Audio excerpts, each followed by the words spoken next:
Class 9th के सभी छात्र ध्यान देकर सुने। आज के इस वीडियो के अंतर्गत मैं आप सभी को इस क्लास में वार्षिक परीक्षा के लिए विषय समाज विज्ञान का सेट ए आपको यहाँ पर बताने जा रही हूँ। इसके अलावा आपको 3 सेट पेपर और इसके दिए जाएंगे। इस तरह के आपके समाज विज्ञान के 4 सेट पेपर बनेंगे। हर एक सब्जेक्ट के आपके 4 सेट पेपर रहेंगे आपकी वार्षिक परीक्षा की तैयारी के लिए। आप सभी अच्छे अंक प्राप्त करना चाहते हैं तो देखिए आप सभी ये 4 सेट पेपर अच्छे से कंप्लीट कर लीजिएगा। तो चलिए वीडियो को हम शुरू करते हैं बिना किसी डाउट के। और कुछ इम्पोर्टेंट बातें आपको मैं वीडियो के बीच में बताने वाली हूँ, तो वीडियो को आप जरूर लास्ट तक जरूर देखिएगा, ठीक है। और आप सभी प्रश्नों को अच्छे से कंप्लीट कीजिएगा। तो देखिए पहला प्रश्न है, बंगाल में किस वर्ष अकाल पड़ा था? तो इसका आंसर रहेगा 1943। देखिए यहाँ पर मैंने फिल इसलिए किए हैं ताकि आप सभी का ज़्यादा समय बर्बाद ना हो और मैं आपको इन प्रश्नों को पढ़कर अच्छे से समझा सकूं, ठीक है। तो देखिए दूसरा प्रश्न है, अरब सागर में गिरने वाली नदी है, तो इसका आंसर रहेगा नर्मदा। तीसरा है, हिटलर ने 1939 में किस राष्ट्र पर आक्रमण किया? जो हिटलर था उसने 1939 में किस राष्ट्र पर आक्रमण किया था? तो उसने किया था पोलैंड पे। चौथा प्रश्न है कि पालमपुर गांव में कितने प्राथमिक विद्यालय है? तो इसका आंसर रहेगा 2।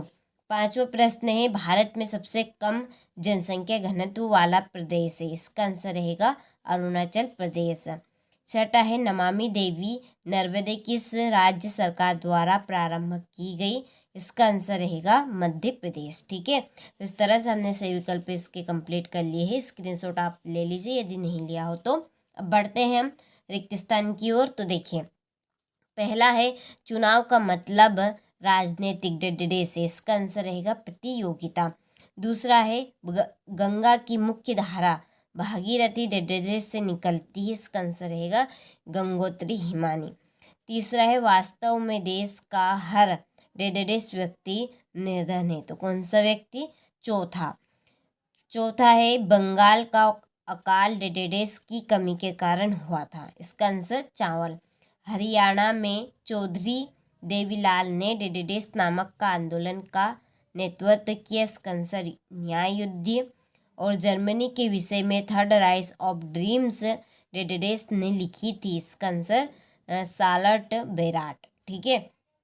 चलिए तो स्क्रीनशॉट आप यहाँ से ले लीजिए। अब हम बढ़ते हैं अगले प्रश्न की ओर। तो देखिए इसके बाद में हमारी सही जोड़ी, तो यहाँ पर मैंने सही जोड़ी के नंबर डाल दी है ताकि हम इनका अच्छे से मिलान कर सकें।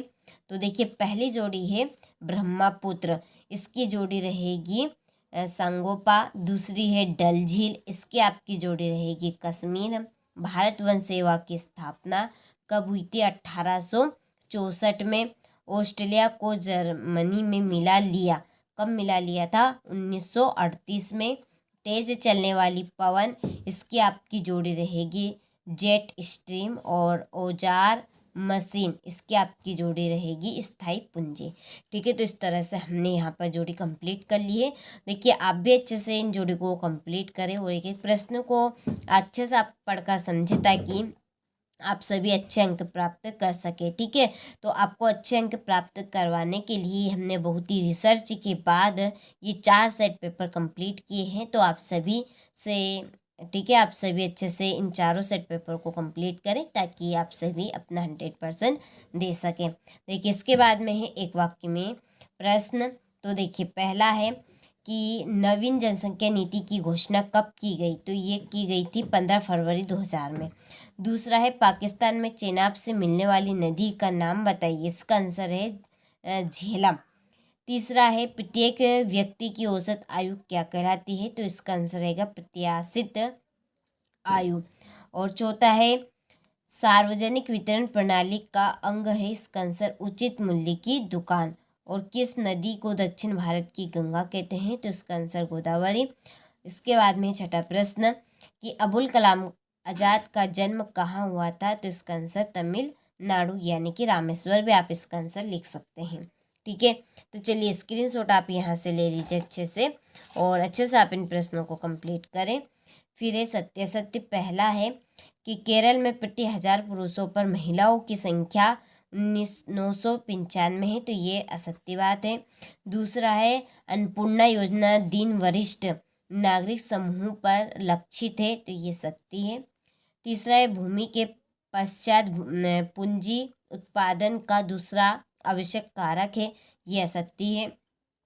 ऑस्ट्रेलिया और स्पेन कैथोलिक चर्च के समर्थक थे, ये सत्य है। पांचवा है पालमपुर गांव में पशुपालन मुख्य उत्पादन किया गया है, ये असत्य है। छठा है भारत में जनसंख्या का वितरण समान है, तो ये असत्य है। ठीक है, चलिए तो यहाँ पर हमने सत्य सत्य कंप्लीट कर लिए। स्क्रीनशॉट आप अच्छे से ले लीजिए। फिर है हमारा अगला प्रश्न कि हमारे उत्तर पश्चिमी उत्तरी तथा उत्तर पूर्वी पड़ोसी देशों के नाम लिखिए। सातवां है वृष्टि छाया प्रदेश क्या है।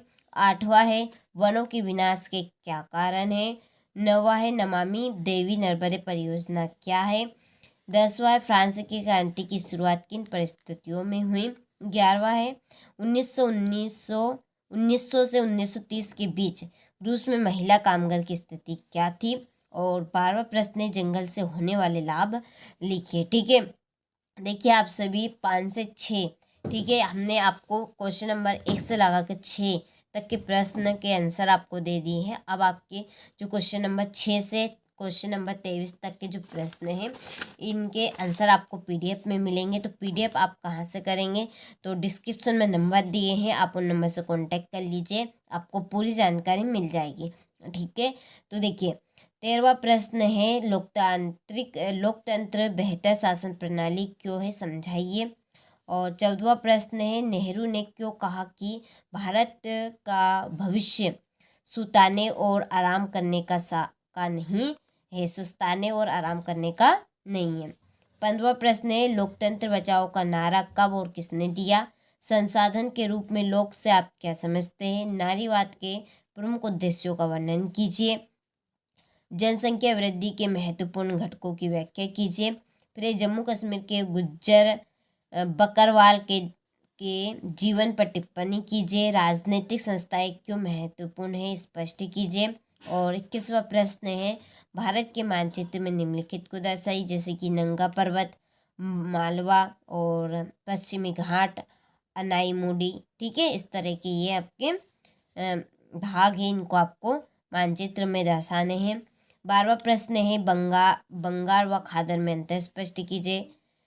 इसके बाद में है 23वां प्रश्न निर्धनता उन्मूलन के लिए सरकारी रणनीतियाँ लिखिए। ठीक है, तो इस तरह के ये आपके टोटल यहाँ पर 23 प्रश्न हो चुके हैं। तो देखिए आपने सभी प्रश्नों का अच्छे से स्क्रीनशॉट ले लिया होगा।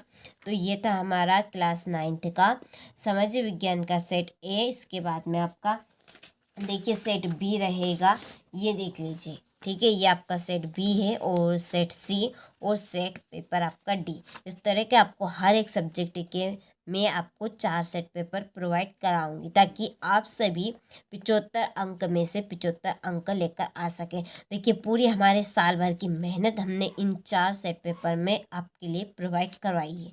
ठीक है, तो आप अच्छे से इन प्रश्नों को कंप्लीट करें ताकि आप सभी अच्छे से अच्छे अंक प्राप्त कर सके। देखिए हमारा भी यही उद्देश्य है कि हर एक बच्चा अच्छे से पढ़े और अच्छे अंक प्राप्त करें।